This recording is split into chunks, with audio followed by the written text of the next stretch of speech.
Mientras que a Jessica Alba no se le permitía mirar a los ojos a sus compañeros de reparto, a Judy Garland no se le permitía engordar. A Rebel Wilson, por otro lado, no se le permitía adelgazar, y Jean Harlow ni siquiera es su verdadero nombre. Protagonizar producciones de Hollywood no suena tan glamuroso como se dice. Resulta que actuar no consiste solo en memorizar las líneas y perfeccionar las emociones en pantalla. A lo largo de los años, la industria cinematográfica se ha ganado la reputación de imponer algunas reglas francamente extrañas y, a veces, invasivas a los actores, incluso a sus estrellas más populares. Desde la edad de oro del cine hasta hoy, profundicemos en algunas de las exigencias más extrañas impuestas a las actrices que nos hacen cuestionar lo que sucede en la industria cinematográfica de Hollywood. Cláusulas contractuales de explotación de Hollywood. Cuando se habla de guerras culturales y de actores que reciben críticas por sus opiniones o su vida personal, es fácil pensar que se trata de un problema estrictamente moderno, un efecto secundario del mundo hiperconectado de hoy en día y del foco de atención sobre el comportamiento público. Pero la cuestión es la siguiente. La vigilancia de la vida de los actores fuera de la pantalla no es un fenómeno del siglo XXI. Ha formado parte del manual de Hollywood desde los primeros días del cine. En la época dorada de Hollywood, los estudios mantenían a sus estrellas muy controladas. Los contratos de los actores principales, conocidos como actores destacados, a menudo incluían una cláusula moral. Y no estoy hablando de una especie de advertencia vaga. Estoy hablando de una regla sólida.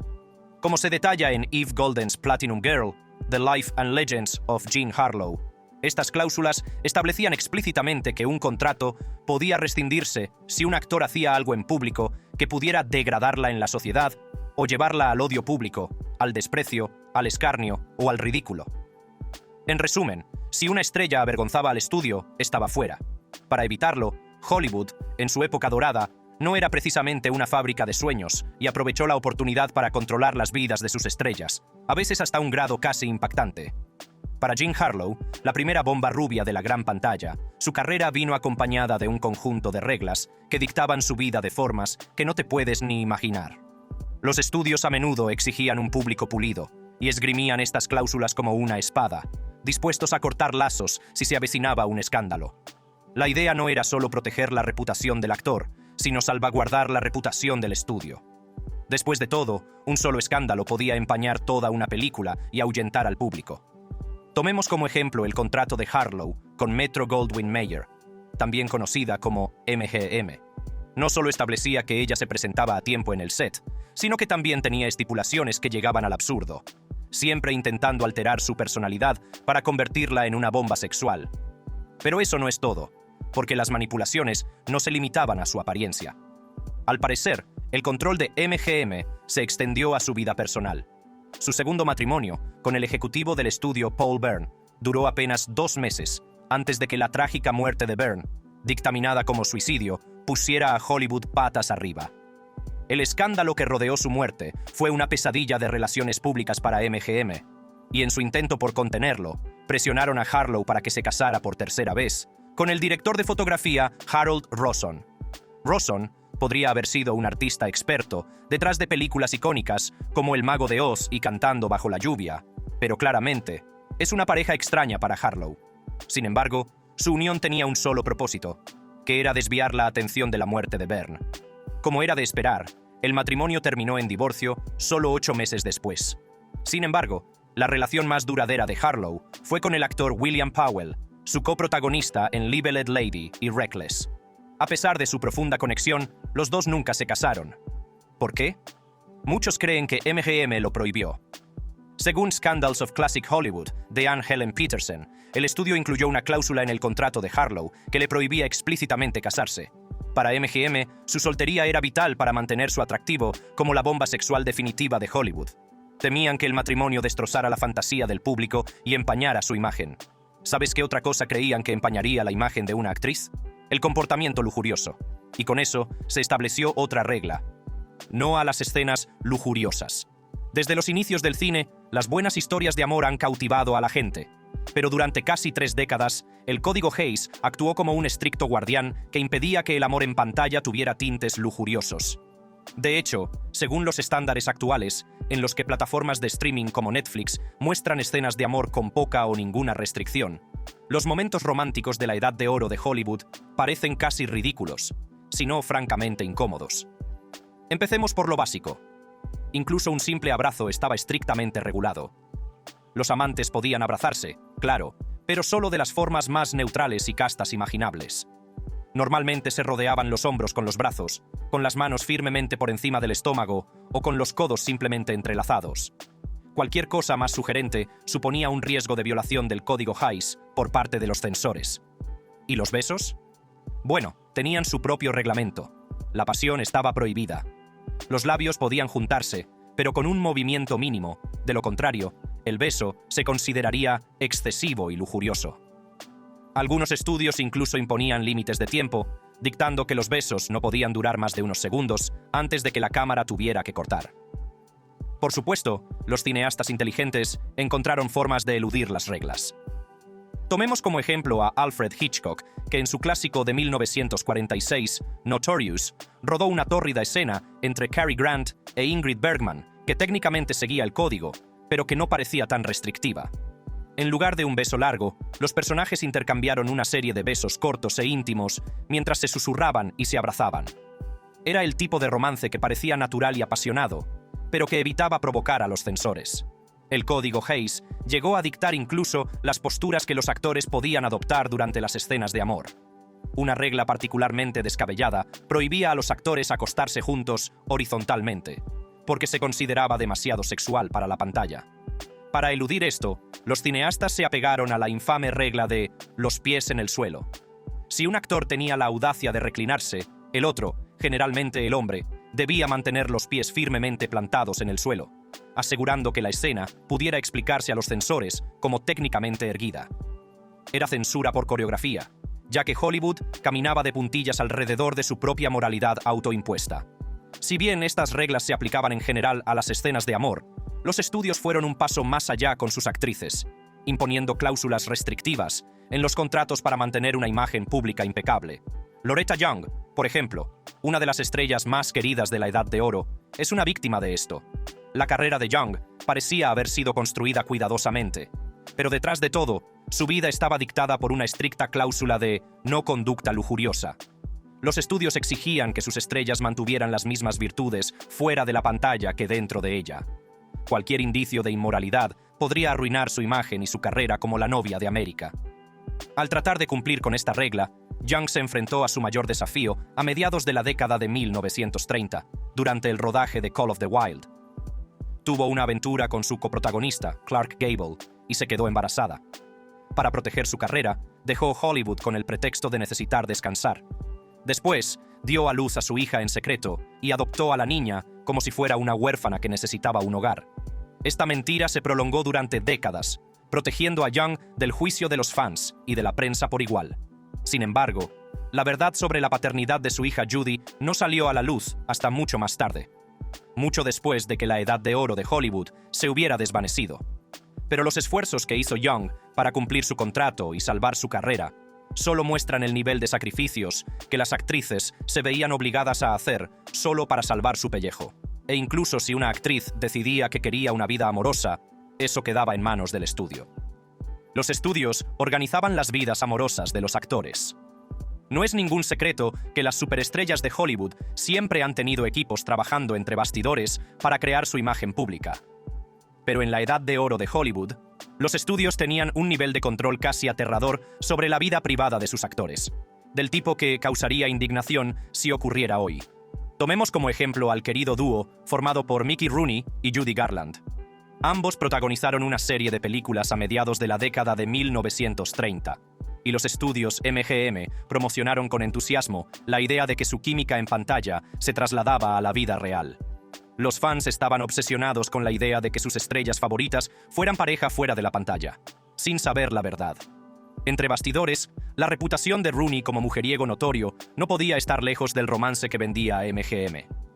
Aún más trágico fue el hecho de que se decía que a Garland le gustaba de verdad Rooney, sentimientos que nunca fueron correspondidos. Cuando Rooney informó al director de MGM, Louis B. Mayer, de que tenía la intención de casarse con Ava Gardner, Mayer estalló de furia. Ordenó a Rooney que cancelara la boda, dando prioridad a la imagen del estudio sobre la felicidad de su estrella. «Esta es mi vida», replicó Rooney, a lo que Mayer respondió, «No es tu vida. No mientras trabajes para mí». Al final, el matrimonio siguió adelante, pero las infidelidades bien documentadas de Rooney aseguraron que fuera de corta duración. En el caso de actrices como Marilyn Monroe, los estudios de Hollywood también controlaban estrictamente sus vidas amorosas para preservar sus personajes. El matrimonio de Monroe con la leyenda del béisbol Joe DiMaggio se enfrentó a continuas interferencias de los estudios, ya que los ejecutivos temían que sus valores conservadores chocaran con su seductora imagen de bombón rubio. Más tarde, su matrimonio con el dramaturgo Arthur Miller se comercializó como una unión intelectual destinada a elevar su reputación pública, aunque los estudios estaban inquietos por las controvertidas opiniones políticas de Miller. Incluso, las relaciones de Monroe, de las que se rumoreaba, como su supuesta aventura con JFK, se inventaron estratégicamente para mantener su mística. La vida amorosa de Ava Gardner, por otro lado, no estuvo libre de la influencia de los estudios. Poco después de llegar a Los Ángeles, Gardner se casó con su compañero de contrato de la MGM, Mickey Rooney, en 1942. En una ceremonia remota organizada para no poner en peligro la imagen de chico de al lado de Rooney, ligada a sus películas de Andy Hardy. Como se predijo, el matrimonio duró poco. Su segundo matrimonio llegó y se fue tan rápido que apenas se registró. Pero su tercero, con Frank Sinatra, fue digno de mención. Durante su unión con Sinatra, Gardner quedó embarazada 2 veces, pero decidió interrumpir ambos embarazos. Como reveló en su autobiografía, los contratos de la MGM incluían cláusulas de penalización para las estrellas que tenían hijos. A veces, los estudios incluso orquestaban matrimonios falsos para preservar una imagen comercializable. Un ejemplo notable es el de Rock Hudson, cuya homosexualidad se ocultó cuidadosamente al público. En 1955, Hudson se casó con la actriz Phyllis Gates, una unión supuestamente organizada por su agente para mantener las apariencias. La fachada duró 3 años antes de que la pareja se divorciara. Añade restricciones de vestuario a la lista de cosas que hacen de un estudio de cine un verdadero estudio de Hollywood. Restricciones de vestuario.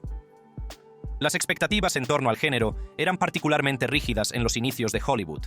Por ejemplo, los hombres tenían que ser la encarnación de la masculinidad, es decir, tenían que ser encantadores, seguros de sí mismos y caballerosos, mientras que se esperaba que las mujeres fueran el retrato de la feminidad, lo que representaba características elegantes, pasivas y complacientes. La presión para cumplir con estos roles era tan intensa que los departamentos de vestuario de los estudios llegaron a prohibir a las actrices llevar pantalones. Según ellos, era mucho más apropiado que las mujeres fueran vistas solo con faldas y vestidos. Sin embargo, algunas estrellas se negaron a aceptar las rígidas reglas establecidas por los estudios. Katharine Hepburn fue una de las más críticas con estas restricciones, y tenemos el ejemplo perfecto de tal espíritu rebelde. Durante ese icónico incidente, Hepburn vio cómo su departamento de vestuario le confiscaba los pantalones. Para hacer una declaración, desfiló por el estudio sin llevar nada más que su ropa interior de cintura para abajo hasta que le devolvieron la prenda.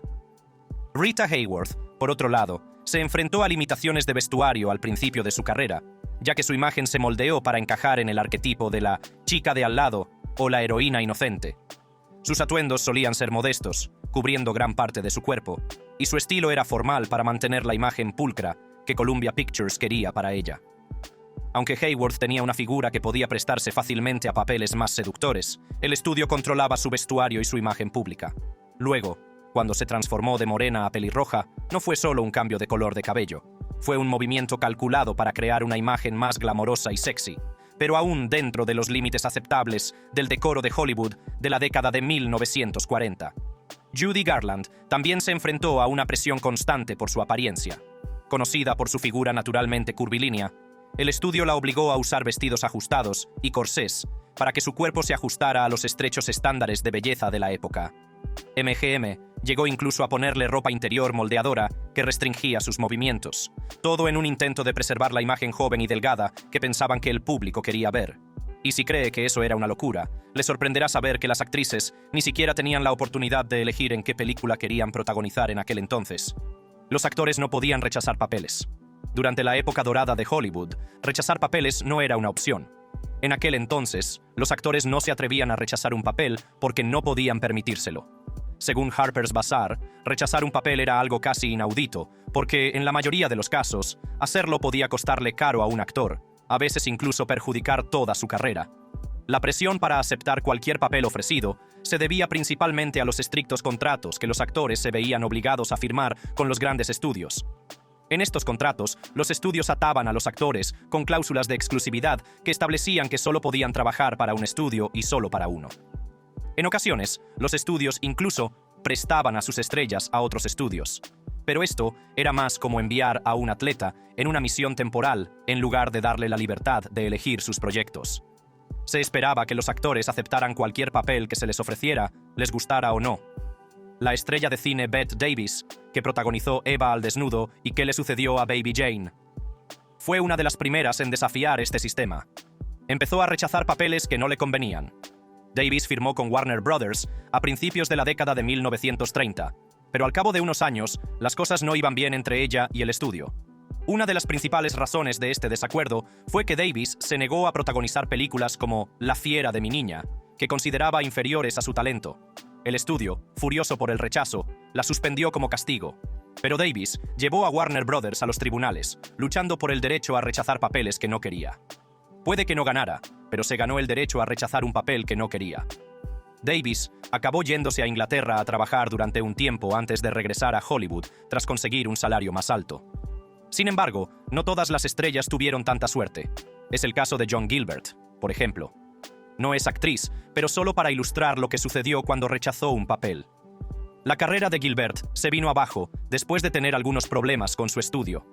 Para vengarse de él, el estudio le asignó una serie de películas mal recibidas, lo que dañó su reputación y, al final, destruyó su carrera. Aunque sabían que las películas fracasarían, estos estudios a menudo tenían el poder de obligar a un actor o actriz a aceptar estos papeles. Afortunadamente, hubo algunos casos en los que un actor pudo liberarse. Podía ser a través de acciones legales o simplemente alejándose. Pero para la mayoría, las consecuencias de rechazar un papel eran demasiado arriesgadas, y el costo del rechazo era a menudo una carrera arruinada. En lo que respecta al Hollywood clásico, las estrellas a menudo se encuentran a merced de los ejecutivos de los estudios, directores y productores. Pero la presión no siempre viene de arriba. A veces, los actores se veían obligados a tolerar las extrañas y descabelladas exigencias de sus compañeros de reparto. Esto era especialmente cierto para los recién llegados o aquellos considerados menos importantes para la producción. Extrañas exigencias de los actores principales, empezando por Jessica Alba, por ejemplo. Hoy en día es reconocida por sus papeles en éxitos de taquilla como Los Cuatro Fantásticos y Sin City. Pero en los inicios de su carrera, Alba tuvo que soportar una de las reglas no escritas más infames y desconcertantes de Hollywood, la política de no contacto visual. Una extraña regla que se ha relacionado a lo largo de los años con estrellas como Sandra Bullock y Leonardo DiCaprio. Al parecer, esta regla prohíbe a los actores hacer contacto visual con los nombres más importantes en el set. Alba lo experimentó de primera mano en 1998 mientras actuaba como estrella invitada en Beverly Hills 90210. Más tarde, reveló que le dijeron específicamente que no hiciera contacto visual con los miembros principales del reparto del programa, incluyendo a Tori Spelling. Para un joven actor que intenta hacerse un nombre, tales reglas pueden resultar bastante humillantes. Pero Alba no fue la única que tuvo que soportar los caprichos de la jerarquía de Hollywood. Décadas antes, Greta Garbo se enfrentó a un tipo de control diferente. Garbo, que se convertiría en una de las figuras más emblemáticas de la Edad de Oro de Hollywood, comenzó su carrera en los famosos estudios MGM. El estudio controlaba la vida de Garbo hasta el extremo. Los ejecutivos del estudio dictaban cada papel que interpretaba, cada palabra que pronunciaba en público e incluso su forma de vestir. Al principio de su carrera, Garbo no tenía control sobre los papeles que le asignaban, muchos de los cuales se elegían para ajustarse a la visión del estudio en lugar de a sus ambiciones artísticas. Greta Garbo intentó resistirse al interminable desfile de eventos promocionales, entrevistas y sesiones fotográficas que MGM consideraba esenciales para mantener su imagen pública, pero su estudio la obligó a participar de todos modos, desde sesiones fotográficas coreografiadas hasta entrevistas de prensa cuidadosamente guionizadas que ella detestaba.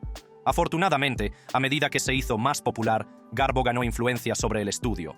Reconociendo su valor irreemplazable para MGM, negoció condiciones más favorables, una medida muy poco probable en el rígido sistema de estudios de los años 30. Acabó consiguiendo un salario más alto y, lo que es más importante, el control creativo sobre su carrera. Garbo exigió, y consiguió, la posibilidad de rechazar los guiones que no le convenían.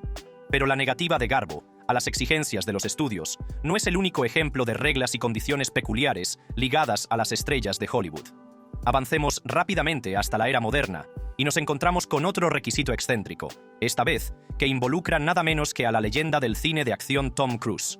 Durante años, Cruise fue conocido por una regla inusual en sus sets. Solo se le filmaba corriendo solo, sin otros actores corriendo a su lado, porque, como todos sabemos, las escenas de carrera de Cruise se convirtieron en su sello distintivo. Esta extraña regla duró hasta 2017, cuando Annabelle Wallis, coprotagonista de Cruise en La momia, logró romper la racha. Wallis demostró que podía seguirle el ritmo y convenció a Cruise para que la dejara unirse a él en una escena de carrera. Pero eso no se acerca ni de lejos a la siguiente regla extraña de la lista. No se comparten las camas en pantalla. Hoy en día, damos por sentado que los cineastas pueden dar vida a sus visiones creativas con restricciones mínimas. Si una película trata temas para adultos o controvertidos, normalmente se le asigna una clasificación restringida y se estrena sin mucho alboroto. Pero, aunque no lo creas, la libertad de la que disfrutan hoy los cineastas no siempre fue la norma. Allá por la década de 1930, Hollywood se encontraba a merced de poderosas fuerzas conservadoras. Entre las más ruidosas se encontraba la Legión Nacional de la Decencia, un grupo de presión católico con una agenda clara: asegurarse de que todas las películas defendieran sus valores morales.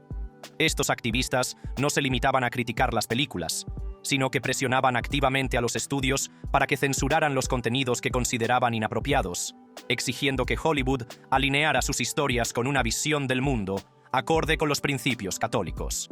¿El resultado? Un campo de batalla para la expresión creativa, donde directores y guionistas tenían que andar con pies de plomo para no infringir las estrictas directrices conocidas como Código Hays.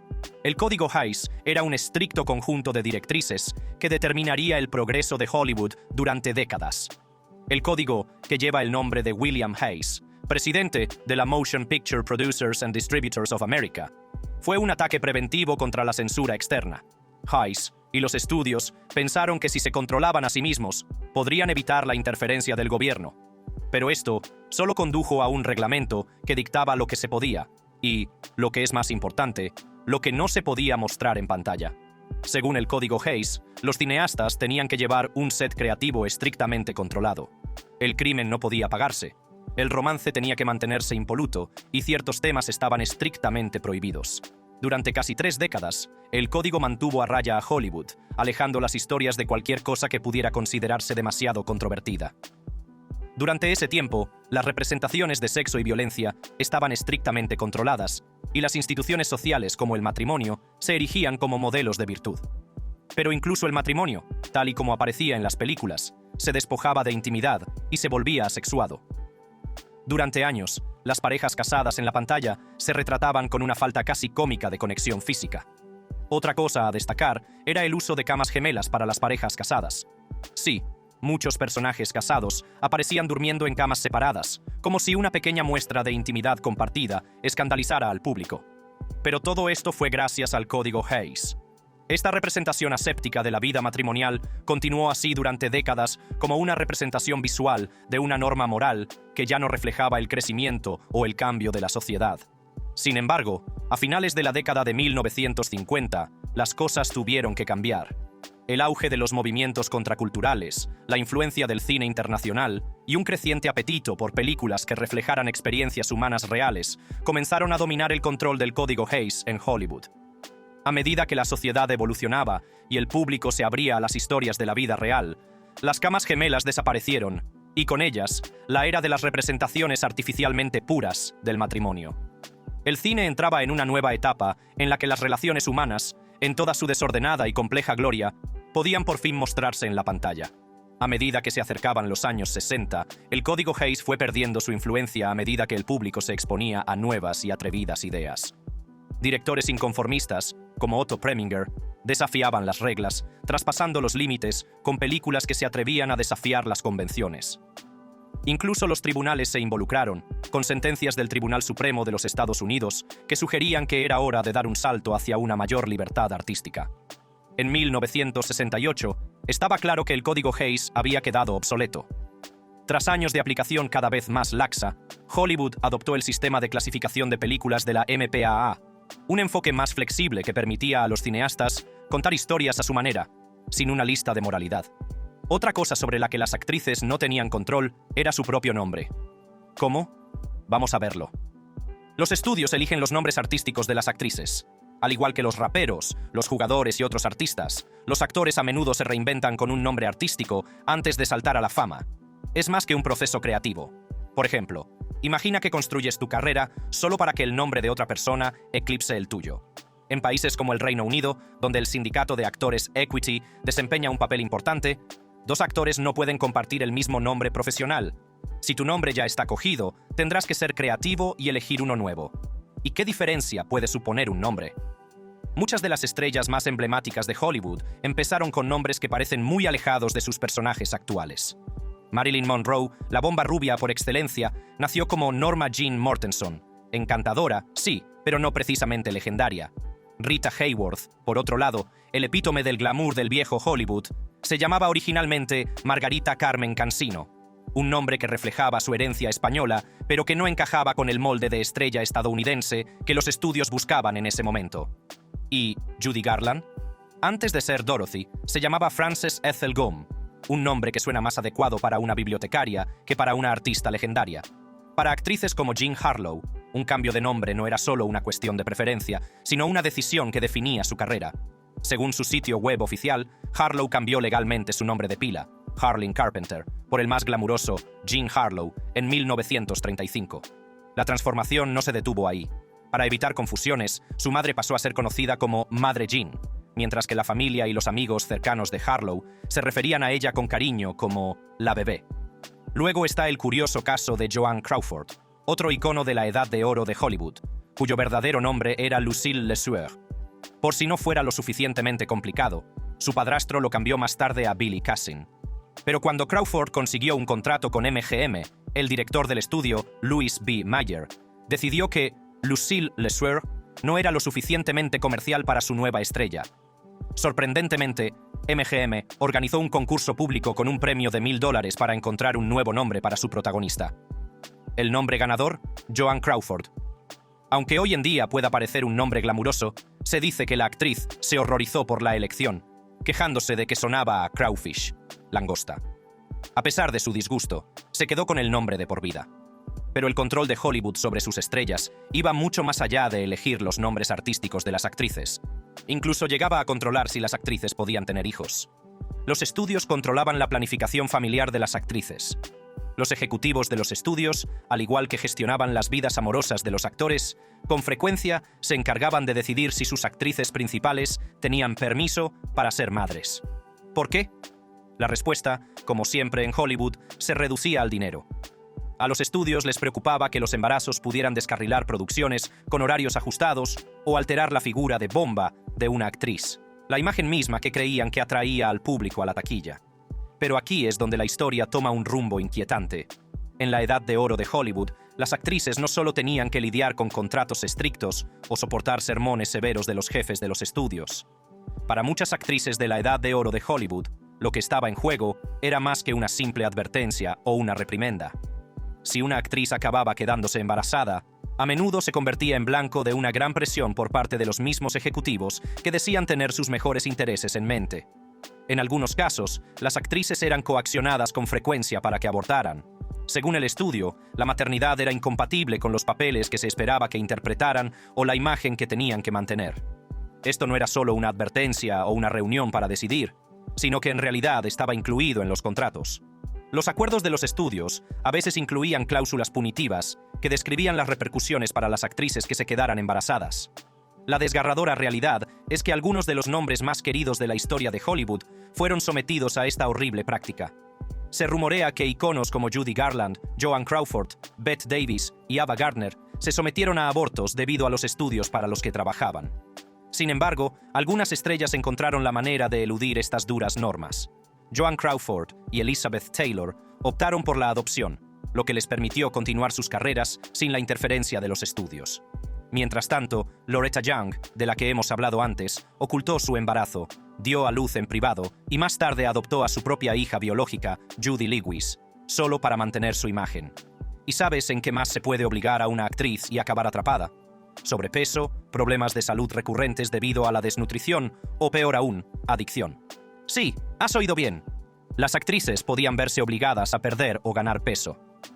Imagina un mundo en el que tu jefe pudiera dictar el tamaño de tu cintura o el número de tu báscula. ¿Suena absurdo? Para la mayoría de nosotros es impensable, incluso ilegal. Sin embargo, en la época dorada de Hollywood, prácticamente esculpían a sus estrellas, literalmente. Los estudios no solo tenían opiniones sobre la apariencia de sus actores, sino que tenían un control absoluto, llegando a extremos impactantes para hacer cumplir sus normas. Allá por la década de 1930, cuando el cine aún estaba en su deslumbrante infancia, la presión para ajustarse a la imagen ideal no era sutil, era una orden. Tomemos como ejemplo a Marlene Dietrich, una actriz de origen alemán que con su 1,65 m de altura ya era una figura llamativa. Pero eso no era suficiente para la élite de Hollywood. Para su papel en la obra maestra anterior a La Ley Seca, Morocco, 1931, su director, Joseph von Sternberg, le exigió que adelgazara. Gracias a él, Dietrich pasó de pesar 65,7 kilos a 59,4 y se transformó en un símbolo de elegancia para la gran pantalla. Sin embargo, Dietrich no fue la única estrella moldeada bajo expectativas tan duras. Judy Garland, querida por su papel de Dorothy en El Mago de Oz, soportó una terrible experiencia. A Garland no solo la animaban a mantenerse delgada, sino que la obligaban. Los ejecutivos del estudio no dejaban su dieta al azar. En su lugar, le recetaban anfetaminas, asegurándose de que mantuviera un cuerpo infantil y delgado para ajustarse a su visión. Lo que no tuvieron en cuenta, o tal vez ni siquiera les importó, fue el precio que le costó su salud mental y física. Garland se volvió adicta a estas pastillas, una adicción que la acompañó durante años. Desafortunadamente, falleció en 1969 por una sobredosis de barbitúricos con solo 47 años. Durante ese tiempo, el mundo lloró la pérdida de una leyenda y una víctima de la obsesión de Hollywood con la perfección. Y luego estaba Betty Grable, la mujer cuyas piernas eran tan icónicas que se ganaron el apodo de «piernas de $1 millón». Y, sí, estaban literalmente aseguradas como truco publicitario. Pero detrás de todo eso, Grable se enfrentaba al mismo escrutinio implacable que afectaba a muchas estrellas de Hollywood de su época. Mantener su peso no era solo una sugerencia, era una obligación impuesta no solo por su estudio, 20 Siglo Fox, sino por toda la industria. Grable, bajo contrato con Fox, vivía bajo vigilancia constante en lo que respecta a su figura. Su cuerpo era una parte esencial de su marca, y para mantener esta ilusión, se adhería a una dieta estrictamente controlada y se sometía a pesajes regulares. Salirse del rango de peso ideal del estudio no se tomaba a la ligera. Podía significar reprimendas, suspensión o, peor aún, ser archivada en favor de alguien más adecuada. Por supuesto, no a todas las estrellas se les dijo que adelgazaran. Tomemos a Ava Gardner, por ejemplo, a quien una vez se le ordenó que aumentara de peso para alinearse con los cambiantes estándares de belleza de la época. La obsesión de Hollywood con la apariencia no tenía en cuenta la salud o la individualidad. Se trataba de ajustarse a un ideal fugaz definido por la industria.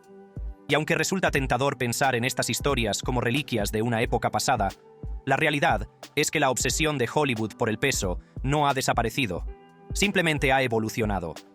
La actriz de comedia Rebel Wilson reveló que incluso en la década de 2010,